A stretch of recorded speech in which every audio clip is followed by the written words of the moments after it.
Welcome, everyone. My name is Hillary Papendick. I'm the Climate Change Program Manager here at the Office of Sustainability. I see people are joining. So if you could please start by signing in the chat, and we'll get started here in just a moment. Thank you, everyone, for joining us.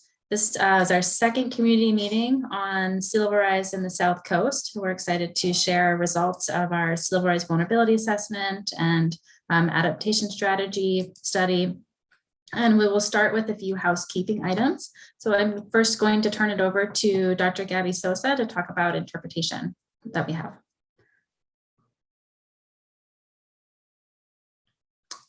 There you go. Si desea escuchar la presentación en español, estos son los controles del seminario web que va a tener que seguir. Haga clic en el que diga interpretación, el icono en el globo en la parte inferior de la pantalla. El segundo paso es haga clic en la palabra español en el menú. La tercera es una opción y esa es para escuchar solo en el idioma interpretado. Haga clic en silenciar audio original. Si necesita apoyo, puede contactar a Camille Lang en el correo electrónico que es klang1@smcgov.org. Great, thank you. So we wanted to quickly thank our partners. This effort so far has been a collaborative effort with the Resource Conservation District, with California State Parks, with Caltrans, One Shoreline, our county departments, including our planning and building, egg weights and measures departments, as well as sustainable, South Coast Sustainable. And we'll be sharing our presentation today. I'll be giving part of the presentation, and then Anna Miskolta-Cameron from Office of Sustainability and Sarah Polgar from the Resource Conservation District will also be presenting. And if you have any tech support, you can reach out to Camille. Her email was just on the previous slide, or put up a note in the chat. So I'll go over our agenda. First, we have opening remarks from Supervisor Don Horsley, President of the board, and then I'll go over the goals of the meeting, and then I'll turn it over to Anna to give an overview of the vulnerability and adaptation strategies, some of the results we've found from this effort, and then we'll be going into breakout rooms, and then we'll have a wrap up of next steps, and at the end there's a poll that we hope you'll stay on for. So with that, I will turn it over to Supervisor Horsley, who's the president of the board for District 4. Thanks, Hillary, and I just want to thank everybody and welcome everyone to be in here. This is really the second community meeting to review the results of this South Coast sea level rise and vulnerability assessment, and to talk about the actions that we could take to I guess, respond to sea level rise. And I have to say, like many of the people who are on this call tonight, I didn't know very much about sea level rise. I didn't think much about it until I was elected to the Board of Supervisors and was really faced with this constant flooding problem in Pescadero. And so I worked, we came up with a lot of screwball ideas initially until we started working with the Resource Conservation District on a real potential solution.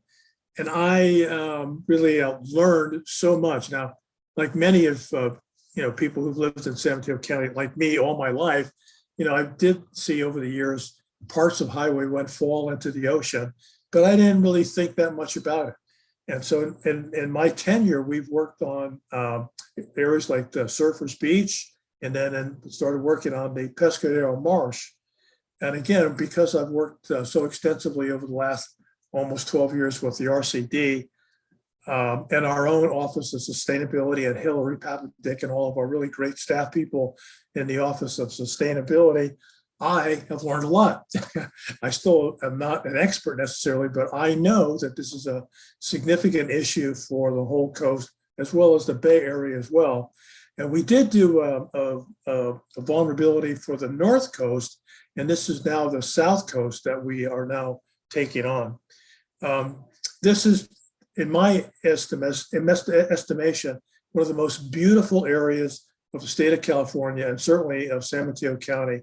And we need to do all that we can to adapt, to protect, and to make sure that life as we know it will continue into the future.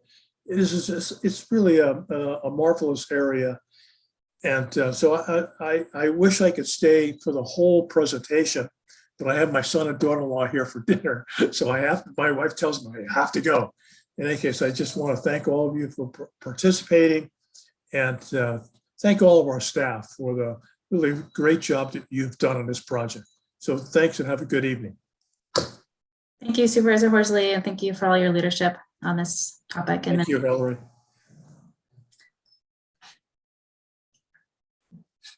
So next I wanted to go over the goals of the meeting. So our goals are to provide an overview of our South Coast sea level rise study and vulnerability assessment and adaptation plan. We're going to be introducing our new story map tool. And we also want to hear from you all about your priorities and interests for the South Coast. And as you know, the county has been working with a number of different partners for a while on this study, and we're really excited to go over the results and hear your thoughts on next steps. The results and what we talk about today will be your feedback will be incorporated into the report, which we'll be releasing in the next few months. And we'll be discussing adaptation options and about what we can do to help prepare the coast for sea level rise. But this meeting is not about making any decisions about what we're going to be doing. We'll be listening and hearing and discussing options, and then we'll incorporate that in the report and hope that this effort can really help create the process for what we do on the coast. So by way of background, I wanted to talk a little bit more about why do we care about sea level rise? So we've already been experiencing sea level rise in California and the Bay Area. We've had about 8 inches of sea level rise in this area since 1900, and we're expected to have up to around 2 feet by the middle of the century, 2050, and up to 7 feet or more of sea level rise by the end of the century. And throughout this presentation, we're going to be talking about what does that mean for the South Coast of San Mateo, so from Half Moon Bay to the county border. What does it mean? So sea level rise means that we would experience more flooding and more erosion. And we already, as Supervisor Horsley mentioned, and you all who live in this community know that we already experience flooding and erosion on the coast. So sea level rise means that we would experience an increased amount of flooding and erosion, but that's if we don't do anything about it. So there are actions that we can take to plan and prepare now to reduce impacts in the future. And one of the reasons why the county is focusing on this is it takes time to implement these types of actions. So we want to take the time to plan ahead and be able to put actions in place to help reduce these impacts. So this type of planning in the future to reduce impacts from flooding and erosion and sea level rise is known as adaptation. So we'll be talking a lot about the word adaptation and adaptation strategies throughout this meeting, and we wanted to just give a quick definition of what that refers to. So I have these definitions up here so people can, we'll be sharing the slides after and people can refer back to them. So adaptation planning is the process of creating a strategy to reduce a community's vulnerability to the negative impacts associated with sea level rise. And we'll also be talking about resilience, which is about increasing the capacity to cope with the hazardous events. And this is in terms of your social, economic, and environmental system capacity. Great. So now I'll turn it over to Anna. Hi, everyone. My name is Anna Cameron. I work at the Office of Sustainability on the Climate Adaptation team. Before we dive into the results of the vulnerability assessment, I think it's helpful to give a little bit of context about this study and about this project. So back in 2018, the county actually did a countywide sea level rise vulnerability assessment. And at that time, we didn't have the data that we needed to do the same analysis for the South Coast region. So there was this big data gap. And to fill in that gap, in 2019, the Office of Sustainability launched a region-specific vulnerability assessment for the South Coast, with the study area defined as Southern Half Moon Bay down to the county line. So this study screens go back one. This study screens the projected flood and erosion impacts to assets like structures, so houses and other buildings, roads, coastal access, so roads, trails, beach facilities. All of these things are really what give us access to the coast, and other agricultural and also agricultural parcels. And we're looking at these with 4 sea level rise scenarios, which I'm going to get to in an upcoming slide.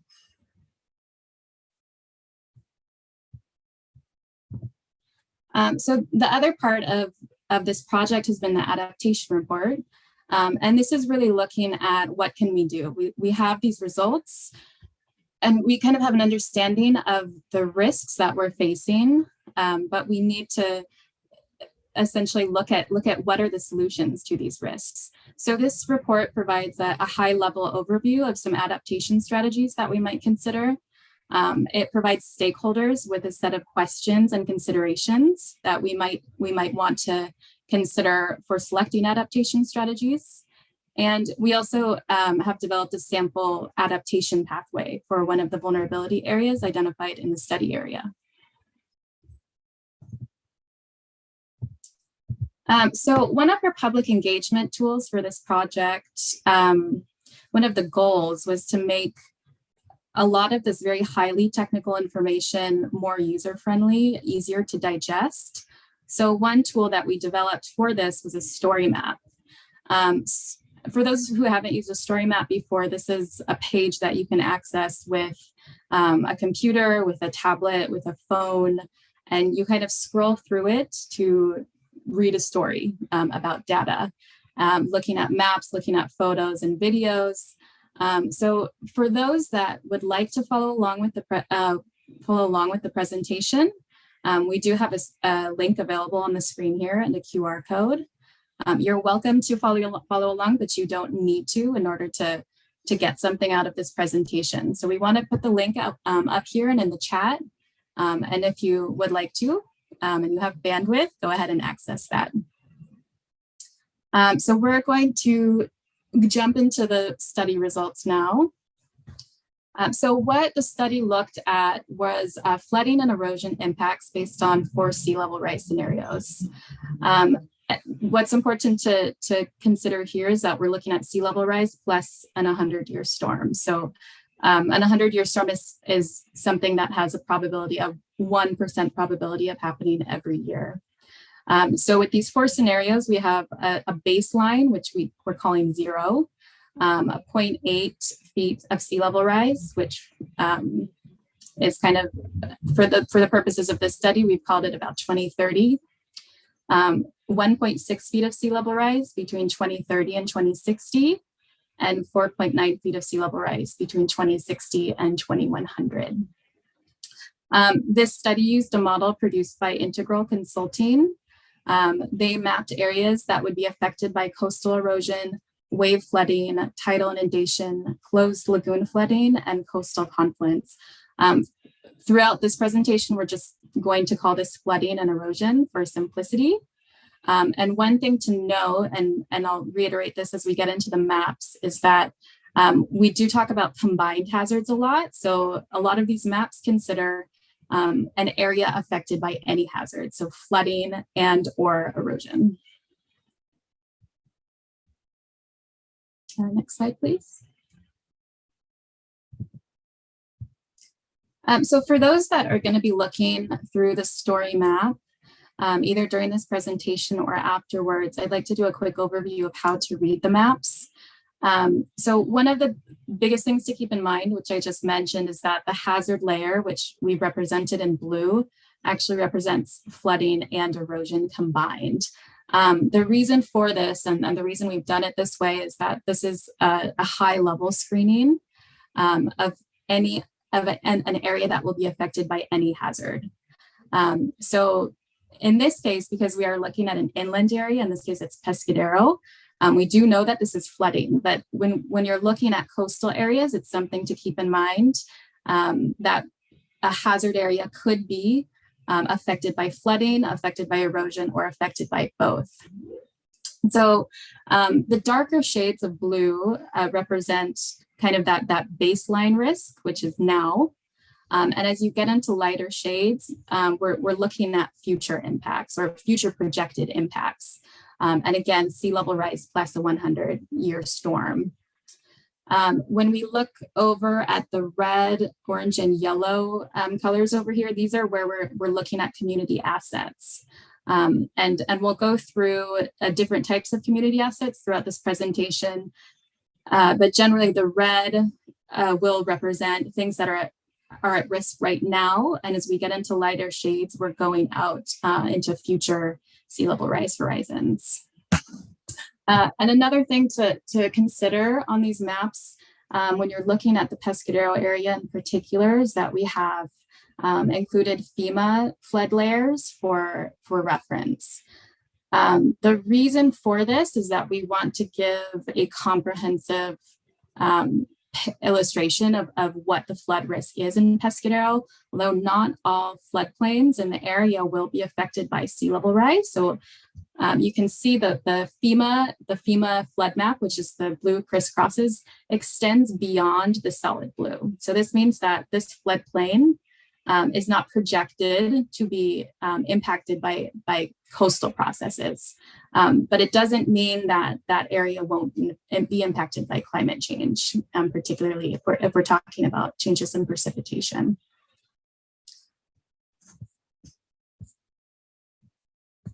And I'm going to pass it off to Sarah Polgar to talk about Highway 1. Thank you, Anna. Good evening. My name is Sarah Polgar. I'm with the San Mateo Resource Conservation District, or RCD, which is a partner on this sea level rise study and planning team. And I'm going to talk about one of the biggest South Coast assets that the study analyzed for sea level rise impacts, or Highway 1. It's a very important asset for the South Coast communities. It's a main route for accessing the region, scenic highway. It supports tourism and provides beach access. Farmers depend on it to get produce to the market. It's a crucial access route for emergency personnel. So I'm going to talk about the impacts and what we can do. I want to note that Caltrans is the owner and manager of Highway 1, and we met with and got input from Caltrans staff to help with this study. And I want to acknowledge the Caltrans partners on the call. I think we have Dick Fahey, Arnica McCarthy, and Vishal Reem Rao on the call with us. Next slide.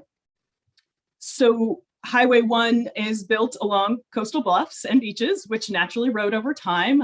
It's a very changing environment. We've already seen a lot of erosion impacts to Highway 1, and erosion is expected to accelerate considerably with sea level rise. And what we mean by erosion here is erosion of the cliff or bluff edges, which causes the loss of the land itself, but also erosion of the beaches and the dunes behind them that provide protection from wave action and flooding to the inland areas, including sections of Highway 1. And so we can always respond to erosion, these types of erosion, after the fact with cleanup and repairs. These are expensive and they become more so, especially as they're required more frequently. Also, impacts to Highway 1 are disrupt access, and that's very disruptive to the communities who have to, for instance, take long, windy alternative routes to get where they're going. Also, it's a very big concern for emergency responders like fire and ambulance. Next slide. So in terms of the hazard issues and what we can do to address them, these are really site specific when it comes to Highway 1. There's no one size fits all approach. Broadly, I'm going to touch upon some actions that might help reduce erosion risk over time for different areas of Highway 1, using these examples of some areas that were identified in the study as being vulnerable along Highway 1. The first being an example from Highway 1 next to the entrance to Bean Hollow State Park Beach, or excuse me, State Beach, the parking lot. This was identified as highly vulnerable right now to flooding and to potentially washing out. And Caltrans is well aware of this. They do cleaning and maintenance along the drainage opening under the highway to prevent this. They definitely see that maintenance is getting more frequent and costly and disruptive, and obviously seeing the need to upgrade the drainage and the crossing to accommodate a greater creek and tidal flows. And so this is an example of a strategy or an option that's needed in this location, but it could also be representative of something that could be applied elsewhere along Highway 1. In the area near Pomponio State Beach, the options might be a bit different. The dunes at the back of the beach help protect the areas behind, and in this case, Highway 1, from flooding and wave erosion.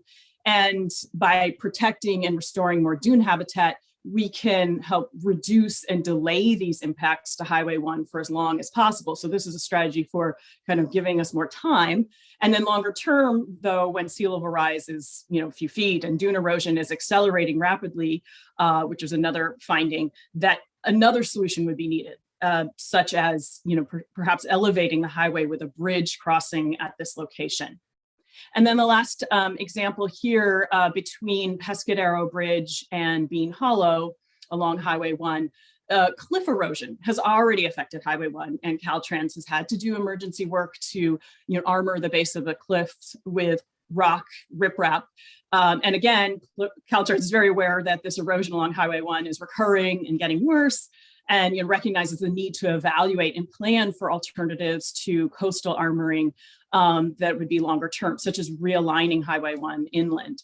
And this is a good spot to remind everyone that Caltrans, as the owner and manager of Highway 1, really has critically important expertise about Highway 1. And so to kind of go along with this role, and our role, and as the community, as the county and other partners, is to really collaborate with Caltrans on adaptation for Highway 1. And I'm going to pass it back to you, Anna. Thanks, Sarah. So I don't think many people on this call need an introduction to Pescadero, but just in case, Pescadero is an unincorporated community on the South Coast. It has a strong agricultural identity. It's in a very rural region. It's considered a community hub. And I think one thing that's come up for conversation, especially among county practitioners in the past couple of years, is that some of the census data from this area doesn't often catch the high levels of disadvantage that are actually here. And this has huge implications for being in a floodplain. So a couple of years ago, the Silicon Valley Community Foundation released a report about some of the living conditions of folks, primarily farm workers and nursery workers in the South Coast. And what they found was that a lot of people were living in very precarious conditions. And this is a result of, very high housing costs, scarce housing, low wages sometimes, or stagnant wages, sorry. But the kind of the takeaway there is that we're seeing a lot of people who are not in good positions day to day. And when we add a shock to that, like a flood, that's a disaster. That becomes a disaster. And so that's something I think we need to keep in mind as we walk through some of the risks that we found in Pescadero, as well as some of the adaptation options that we have as well. Next slide. So in Pescadero, some of the kind of high-level takeaways were that we would be seeing potentially more frequent and more severe floods. We already know that flooding occurs in Pescadero, but this could be exacerbated in the future with sea level rise.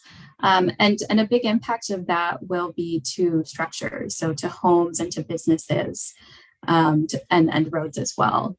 And particularly when we're talking about structures that people live in, when you have chronic flooding, those structures are not safe to occupy anymore. And one side effect of flooding and damp house is mold growth, which can lead to respiratory issues, just beyond the structural damage that can occur through flooding. Flooding also means the disruption of businesses. It disrupts community functioning. So these projected impacts, or these projected increases in impacts, are overall going to have very negative consequences for the community at that level. Flooding will also have, it's projected to have a lot of impacts on the agricultural sector. So as as you can see in this map here, with different sea level rise horizons, we're seeing that flooding is kind of moving inland and impacting more areas than it was before. So the immediate impacts of flooding to agricultural land could be damage to equipment, crop loss, but over the long term, there are more transformational consequences to that in terms of increased soil salinity, topsoil erosion.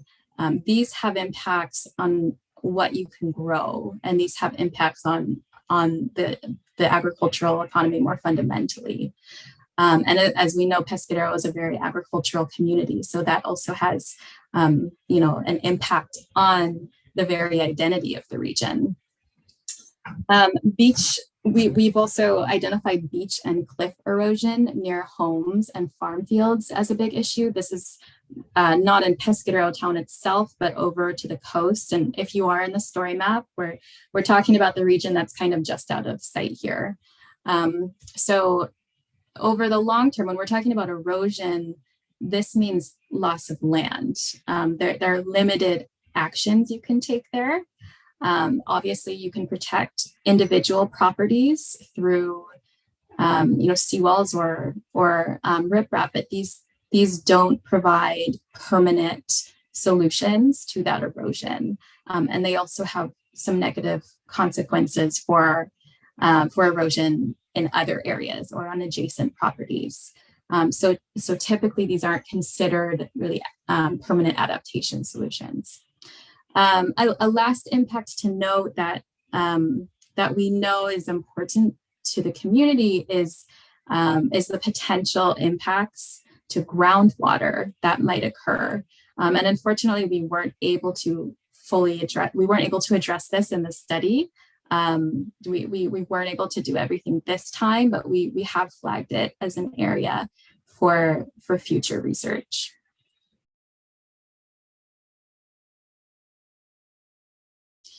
So there's actually been a lot of movement in terms of adaptation in the Pescadero area.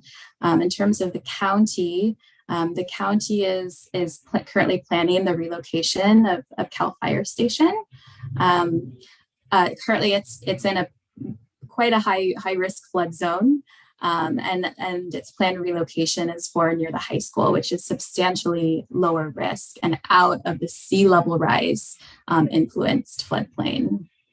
And then Sarah from the RCD is going to speak to the second project. Thank you, Anna. So in 2019, the San Mateo RCD and State Parks completed the Butano Channel and Pescadero Marsh Restoration Project to reduce the severity and frequency of flooding along Pescadero Creek Road. And so you can see there's the before after pictures to the side here and the after picture shows how the project restored channels in the marsh to restore the natural way water flows. And so this increased the marsh's capacity to handle tidal and creek flows during storms, and that resulted in less flooding. And so next slide. And so now as we look to what more can be done, there's a lot that can be done to build off of existing flood reduction efforts in Pescadero. And here we've generally categorized efforts by flood reduction itself, impact reduction, knowledge building, and community resilience and capacity building. And so another thing to think about is that these are best when done in combination. We're not presenting these as standalone solutions or options. And when it comes to flood reduction, this really can be best accomplished by continuing to maintain the restoration projects that have been done in the marsh and creeks in Pescadero.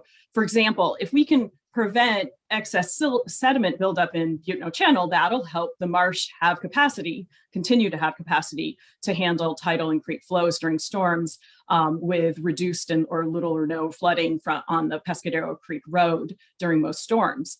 And then we can build upon flood reduction and resilience benefits by doing more projects like this, more upstream creek habitat projects, more soil health improvement projects, and floodplain restoration projects. So when we're talking about creek habitat restoration and healthy soils projects. Those can help reduce excess erosion into creeks and the marsh.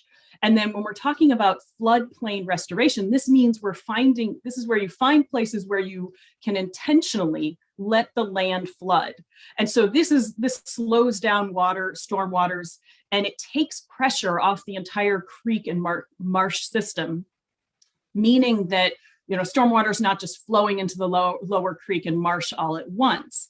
And so the RCD is leading collaborative and coordinated restoration efforts in the lower Pescadero area. So basically kind of between the marsh and the high school, in partnership with the Pescadero community and landowners. RCD is working with these landowners in the community to do this in a coordinated fashion, to do these types of restoration efforts. I'm going to pass it back to you, Anna, to talk about these other topics.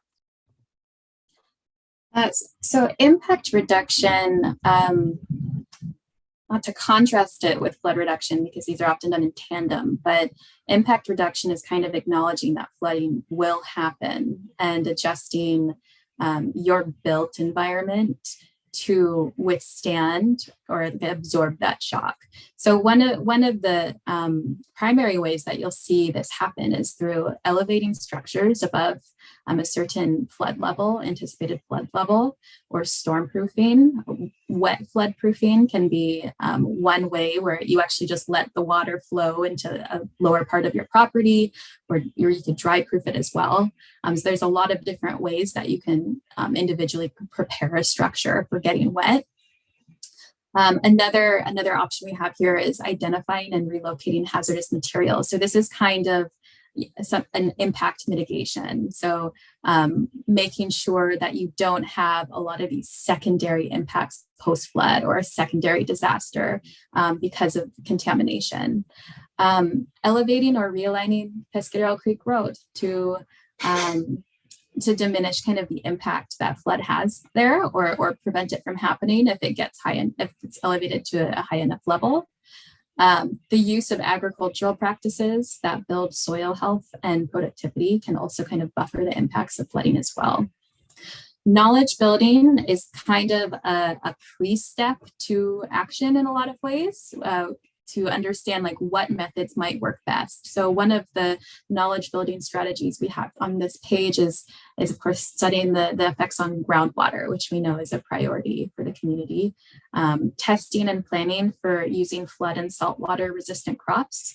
So that's figuring out over the long term, what crops might we transition to if we are going to experience a lot more flooding on a certain agricultural parcel. Identifying and developing policies and funding assistance for relocation projects. And so this is a longer term option, but it's looking at, in 50 years, where are we going to be? Where's the floodplain going to be, and how frequently are we going to be seeing impacts, and planning for that well in advance.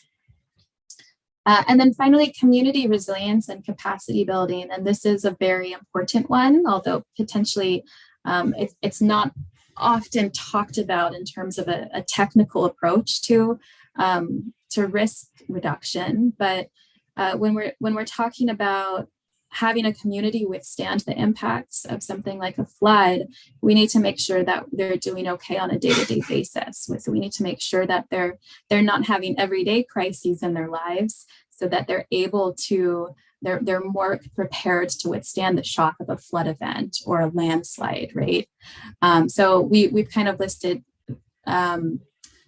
more holistic ways of viewing disaster risk reduction here. So making sure people have drinking water that is safe and clean.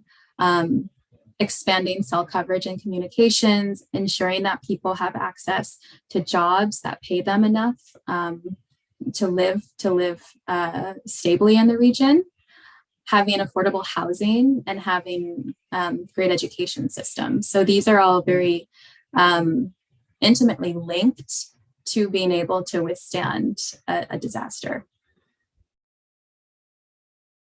Next slide.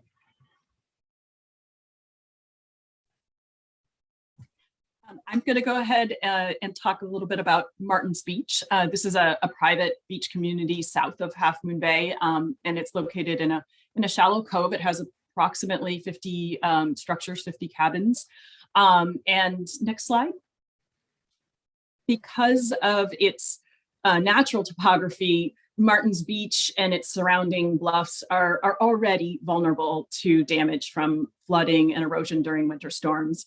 And despite the temporary seawall and riprap pilings in place, the roadway and some structures, they do still flood. You can see an example of that from the inset picture here on the slide.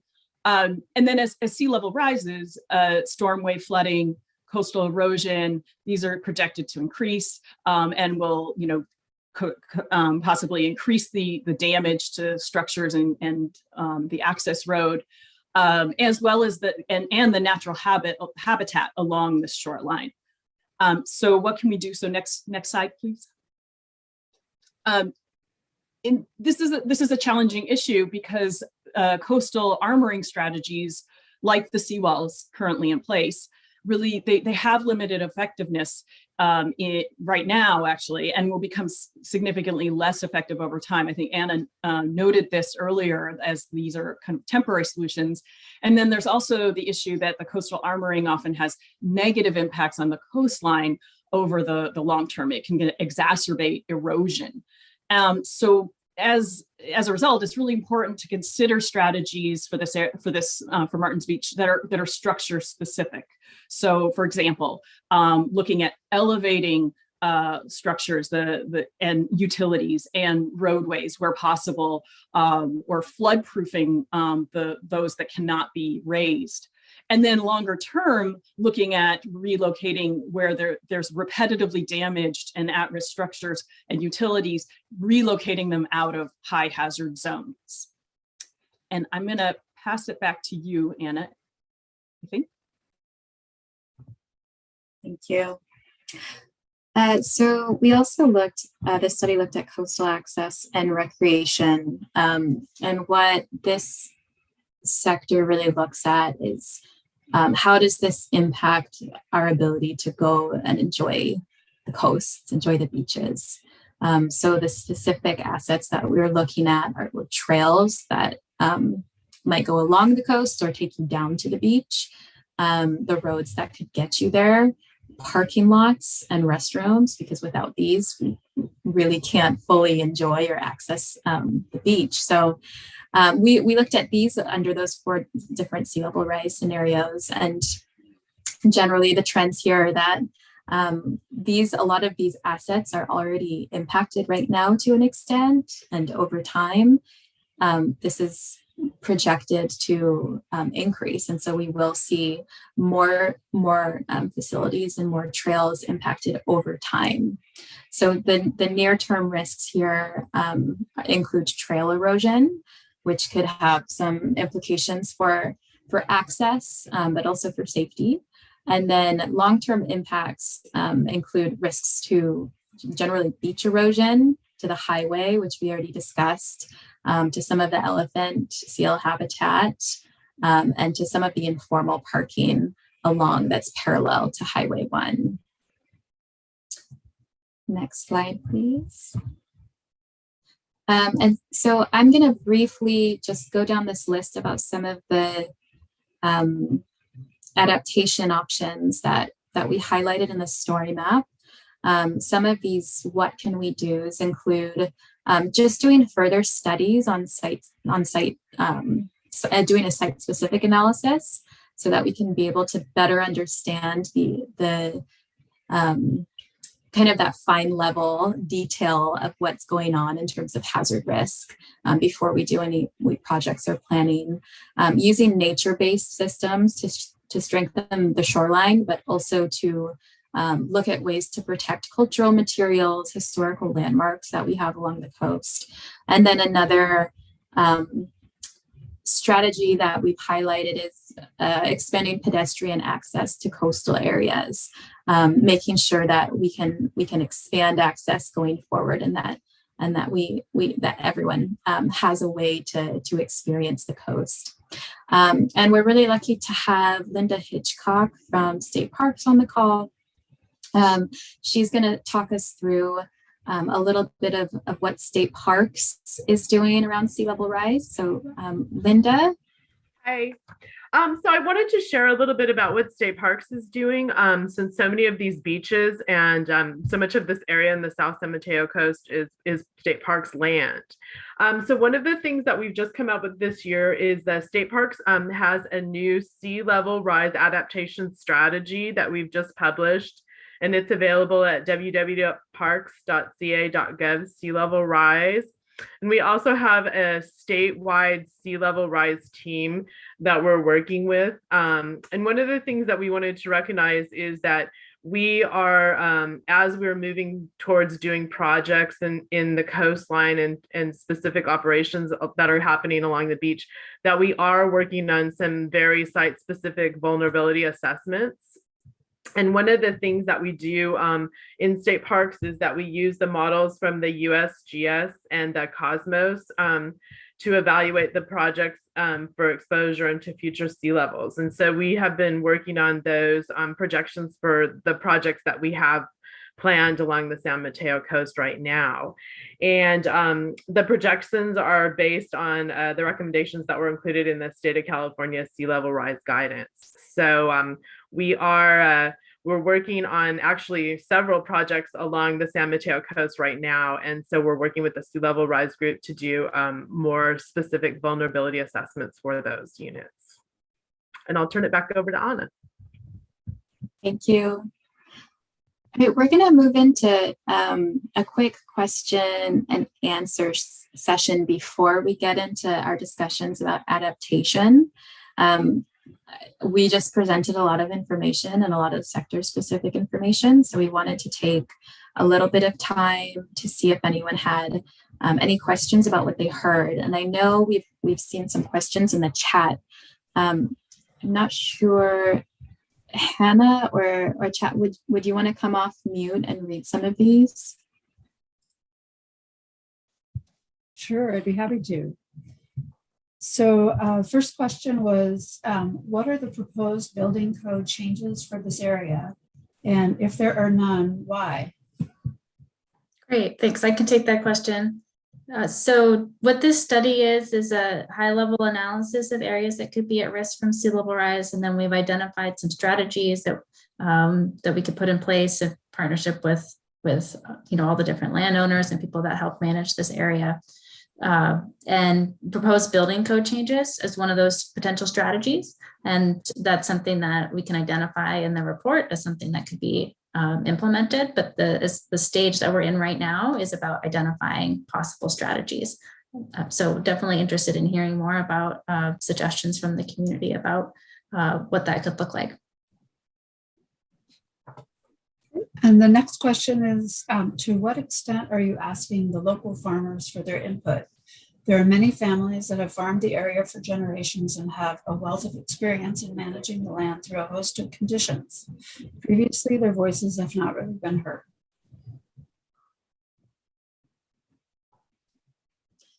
Do you want to talk through some of the early methodology and the stakeholder groups that were held? Yeah, and I think Casey and Sarah can talk a little bit more detail. So last spring, we did targeted outreach to various groups in the South Coast. So one of them was some of the farmers and landowners in the area. Sarah or Casey, you want to explain a little bit more about what that process was? Yeah, I can share a little bit more. I was involved in doing that stakeholder outreach with the consultant team. And we did sort of did our usual method of doing outreach to the farming community on the South Coast to let people know that this report and study were being worked on by the county and that we were working with the county to do outreach and get people's feedback and input. And we set up like specific conversations with farmers. We kind of opened it up to anyone who was interested in talking with us. And we kept it anonymous so that if there was certain information, people wanted to make sure people felt comfortable sharing what was really happening on their farms and ranches. And it has been a little while since that happened, so I can't remember exactly how many people we spoke with, but we had a list of questions and just kind of opened up direct conversations with farmers about what they've experienced in the past, asked if they've, had issues with erosion and flooding, and if they, what they sort of think about potential sea level rise impacts and any potential solutions. So, yeah.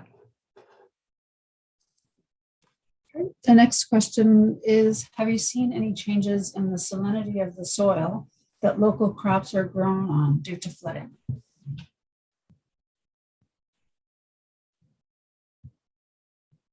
So as part of the study, we didn't do the site-specific analysis, but I would be interested if anyone on this call has had experiences with, people who, if there's any landowners or farmers who've experienced that. And I see part of this as could be a follow-up. I see Kellex has said that she has not seen that. Does anyone have any additional information to share? I'll just say that that didn't come up in any of the conversations we had specifically about this. Kellex? So where we have been seeing some of the flooding on farms has typically been more freshwater flooding. So it hasn't had the salinity issue.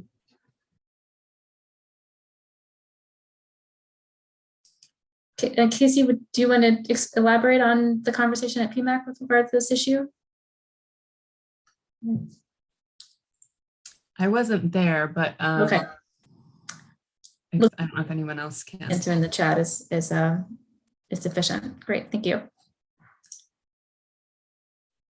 Casey doesn't have a microphone. I think the answer in the chat is great. So thank you.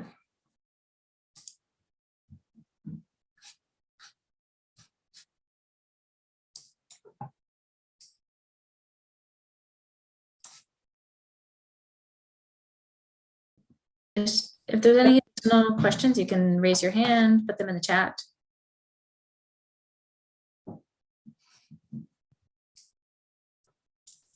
That's it. Thanks. Feel free to continue to drop them in.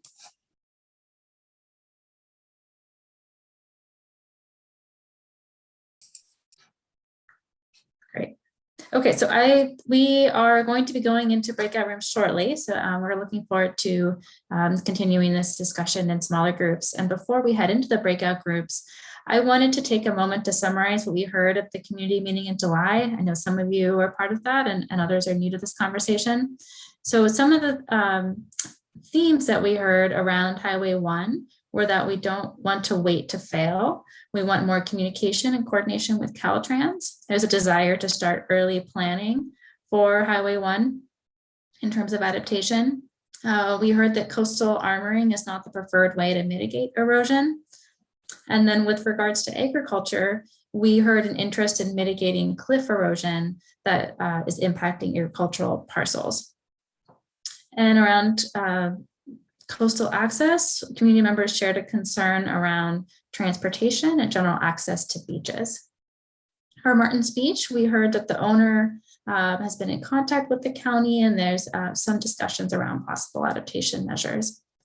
And for Pescadero, we heard that there's a high need for housing. Being in the floodplain complicates new development. The dredge was a lifesaver, and concerns about what types of adaptation strategies would work in a flood-prone area.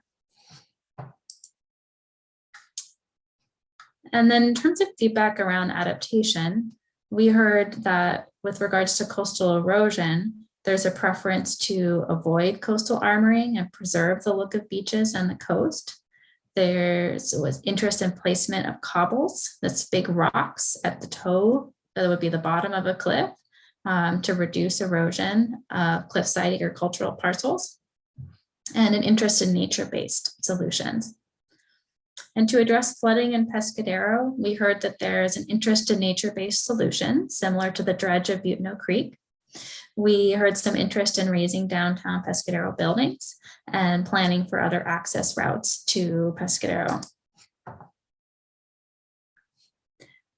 And then I also wanted to note, we discussed this in the July meeting, but just some considerations that come into play when thinking about different adaptation options and approaches. All different types of strategies have trade-offs. So some of the different considerations are the construction and maintenance costs, the effectiveness over time, equity impacts, for instance, possible displacement of communities or unequal access to the coast or job loss, ecology and habitat impacts, impacts on recreation and beach access, views and aesthetics, and potential loss of tourism related revenues. So different strategies have different pros and cons in some of these areas. So Anna, I'll turn it over to you to go over the breakout session. We're going to go into breakout rooms now to discuss these 3 adaptation related questions more in depth. It seems we'll have about 4 breakout rooms.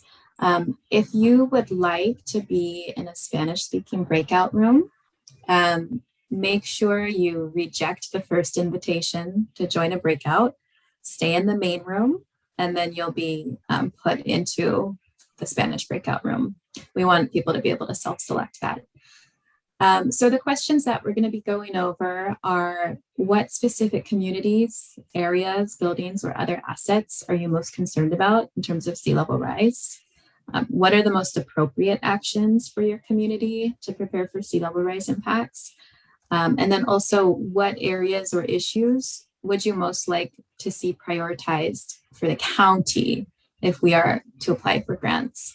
And one thing to keep in mind there is that if the county is to move forward on a project, a lot of what we're talking about today, especially with state parks and with Highway 1, that is a multi-stakeholder effort. So keep that in mind in terms of what the county might be able to do versus what might take much longer and a lot more collaboration with state stakeholders. We wanted to also give a reminder list of what are some example adaptation options with these kind of broad categories of reducing the hazard itself, reducing the impacts of the hazard, knowledge building, and then community resilience and capacity building. And each facilitator will have this list to share as you go into breakout rooms, so you can use it for reference. We're going to have 15 minutes in the breakout room, and then we're going to come back and do about 10 minutes of report outs with the broader groups. So again, Camille's about to put us into breakout rooms.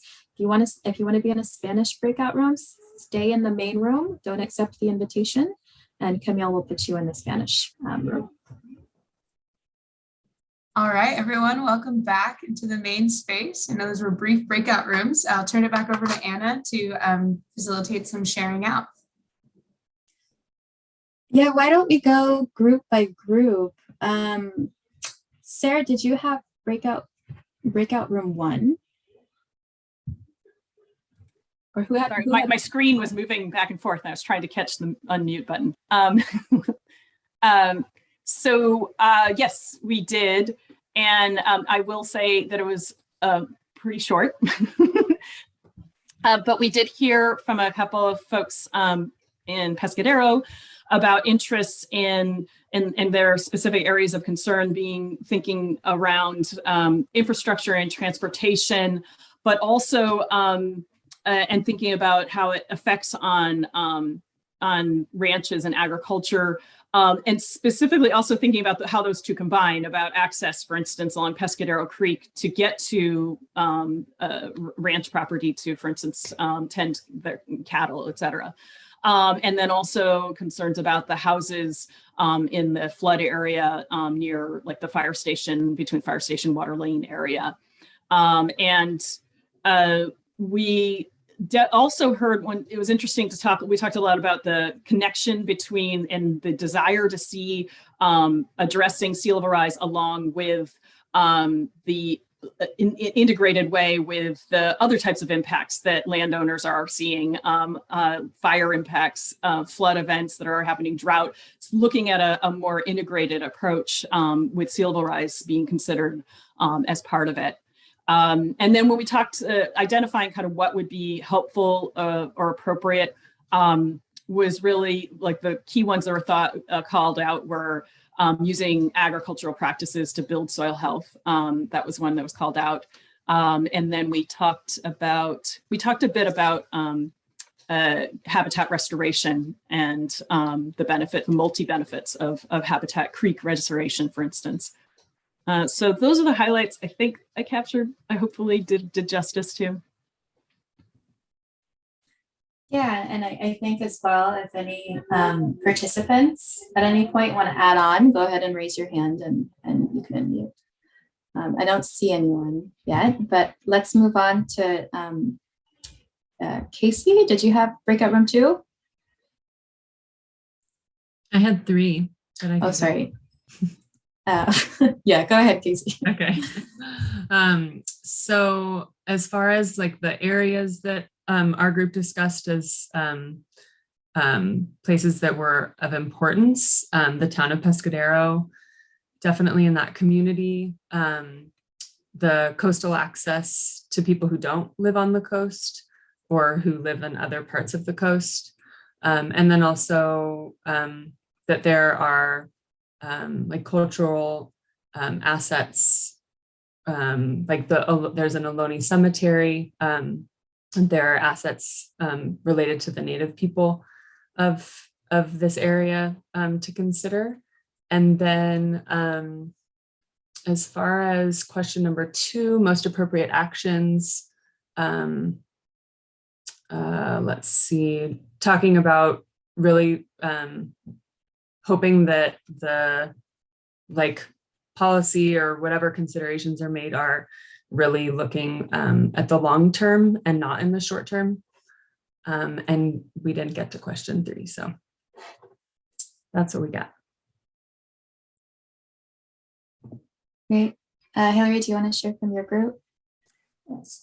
Great. We had most people or some of the community members mentioned that Highway 1 is a concern. We had a representative from Caltrans and from One Shoreline in the meeting, and both explained that they're looking forward to coordinating with the county and other partners to really start to think about what types of strategies and what the next steps are, but are in early stages of the thinking through what types of strategies or where to prioritize. It's a little bit early to have really specifics there, but it's exciting that there's interest in partnering.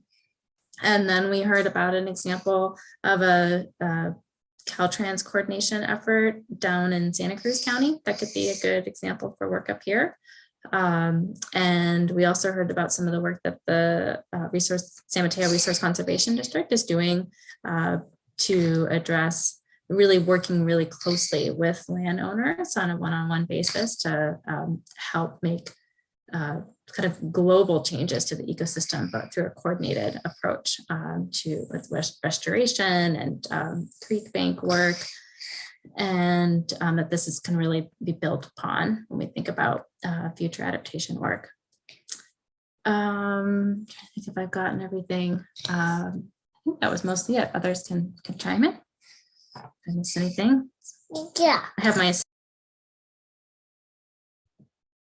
Thank you, Hillary and Eddie. I can go next. So our group actually talks a lot about evacuation, which is response, and that's okay, and that's important. And we need to have these conversations together sometimes. So a lot of our group's concerns were really about some of these points, especially in Pescadero and in other areas along the coast, and Bean Hollow, is that we can't get out in certain hazard events. And there was some concern for animals, that just as well as people, and kind of a desire to see more planning around this, more studies in planning and preparation and capacity building for local residents to know what to do. And I think that this can definitely be in the same space as adaptation as we talk about how can we take actions that kind of address these two things at once. How can we make sure that our infrastructure and that our roads do have the capacity to get people out and simultaneously maybe buffer against the hazard itself. So I was really appreciative to hear that perspective as well. I also heard from folks from CID and senior co-siders who both run home repair programs, which we are actually going to mention on a subsequent slide. But they too have a role in emergency response efforts, and they're really interested in this work as well. How can we address some of our more at-risk populations that might be older or might be in wheelchairs, and how can we really do risk reduction for them and prioritize them first? And so that's a question in both response and adaptation. So some of the actions that we talked about were planning. We're just like understanding the risk for local people, knowing what to do. And I think a lot of that will lead into adaptation work as well. And then Gabby, let's see, can someone from Gabby's group report out? I don't think anyone joined Gabby's breakout room. Okay, then we can go back to the presentation. Do you want to? Anna, there was a question about evacuation in the chat. Would you mind if you answered that, like while we're in that thread? Yeah, Here, I can read it to you if that's helpful. Yeah. All right, let's see. See, I just had it. It would seem that evacuation should be handled sooner rather than later. Hazards don't happen on schedule. I suppose it's not a question, but just kind of like reiterating what you just shared in your breakout room too, Anna. I don't know if you'll have anything else to add there. The question is it appropriate to ask about planning for evacuation routes? So there were two common questions. Thank you. Yeah. And one thing that we should mention is some upcoming work that not only San Mateo County, but all jurisdictions in California are going to be doing more detailed evacuation analysis in the coming months and years as a result of a state law. And so there will be movement on that front. And I know that there's an effort to kind of build off of what Zone Haven can offer right now and kind of do a more detailed data and planning analysis on top of that.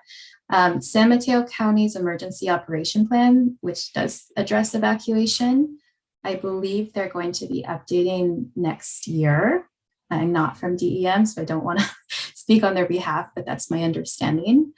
So there is going to be work being done on evacuation planning. Thanks so much, Anna. All right, so we're getting close to 8 o'clock right now. So we wanted to go over kind of what's going to happen after this conversation. And first, we're going to push our story map again. If you haven't already, at the very bottom of the story map, there's a survey. A lot of it kind of reiterates what we were talking about in our breakout rooms in terms of kind of telling us what adaptation options are interesting to you, that you think are needed in your community. So we'll be reviewing those and incorporating those results into the final report as well. That final report, the vulnerability assessment and adaptation report, we are finalizing it right now, incorporating this additional information we're getting from the community, and then it will go out for public review in the next couple of months. These last bullets are really over the long term here, and repetitive action. So collaboration and coordination with local and state partners. This is a big step for us to make sure to implement adaptation. So that's just something that's ongoing. Another action we'll be taking is potentially like incorporating a lot of these adaptation ideas into planning documents as appropriate. And so 2 planning documents that the Office of Sustainability is quite involved in are the local hazard mitigation plan, which was developed last year, but is updated on a yearly basis. And we have the opportunity to incorporate project ideas into that for the potential to be implemented in the future.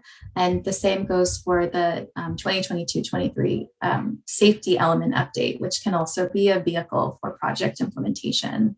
And then finally, just looking at all of this funding that's available right now for climate resilience and for adaptation and mitigation, FEMA and other federal agencies as well are giving billions of dollars to local jurisdictions right now for this type of work, and the state is as well. So there is a lot of opportunity and resources for this type of work right now, and the county will definitely be looking into these to see which grants we can pursue.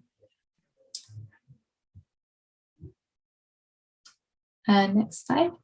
And then finally, we do want to kind of leave a list of some existing adaptation resources that folks might find of interest. Again, adaptation with the county, this is a process and this doesn't happen overnight, but there are kind of these resources at the individual's fingertips. One of these is home repair programs. We have actually folks from CID and senior co-siders on the call today. They both run home repair programs for eligible residents, in CID's case for folks with disabilities, and senior co-siders for people over the age of 60. And I think for both of these programs, there are income requirements. But the reason that I'm mentioning these programs is that they do a lot of mobility and accessibility work. And going back to what we were discussing in terms of evacuation and response, their work really fits into emergency preparedness and response in terms of making sure people can safely get in and out of a structure. So I know both Paul and Hope, they're interested in preparedness work, and if you have any questions for them about this program, you can get in touch. And Paul and Hope, if you want to leave your contact in the chat, that's great. Otherwise, they can go to this website. We'll also be leaving the links in the chat. The USDA Single Family Housing Repair Loan and Grant Program is something else that has a slightly broader scope. They offer loans of up to $10,000. Sorry, grants of up to $10,000 or loans up to $40,000. And this is something that could potentially be used for household level adaptation work. So some of the structural actions that we discussed earlier in the presentation. We also have agricultural resources available. San Mateo RCD is a really wonderful resource that we have in the county and on the coast. They offer technical assistance to farmers. They offer grant support through the USDA Local Partnership Office. A lot of them are on the call today, and Sarah and Casey participated. And so I would certainly reach out to them for more resources. And the USDA also has a lot of good information on sea level rise adaptation and particularly saltwater intrusion. So we're dropping those links in the chat right now. And for those who are interested, can follow those links and get more information. All right. So we're just going to ask folks to take one last poll. And the reason we want you to answer this question is because I think we acknowledge that 90 minutes is not a lot to cover all of these issues. There's a lot to unpack. And the 15 minutes is not a lot for discussions, and we understand that. So the purpose here is to tell us, what do you want more information on? What do you want to talk through more? And what we can do with this information is either set up some more informal discussions. If a lot of people are saying, I want to talk about Highway 1, then we could set up a call for that with Caltrans. Or if you want to talk about this study specifically, we can set up a call with OOS. So I'd like, do you want to, yeah. So there are finite options here. If there's something that's not on the list I believe there's another option, but also feel free to drop your, the issue you'd like to talk through more in the chat. And we can keep record of that and get in touch with you. So you should see an invitation to participate in the poll on your screen now. And as Anna mentioned, if you are not seeing what you would like to discuss further in this poll, please feel free to drop it in the chat for us. We'll give it a few more minutes here to see more people having an opportunity to contribute. Just to wrap up, thank you for joining us today. Thank you for joining in the evening. So again, what's next is a lot, but we want to make sure that you're aware of the public draft that we're going to be releasing in the next couple of months. That will have a lot of the feedback that we heard today incorporated. We also have a project website that I think we put the link up for earlier. But if you would like to see kind of the project background and some additional maps, you can go ahead and go there. And then we're leaving our emails here. Isabel isn't here right now, but she's one of the project managers on this project, and she'll be back very soon. So I wanted to leave her email up as well, and then Hillary as well. So you can go ahead and email us, and we will be responsive. Any final thoughts, Hillary?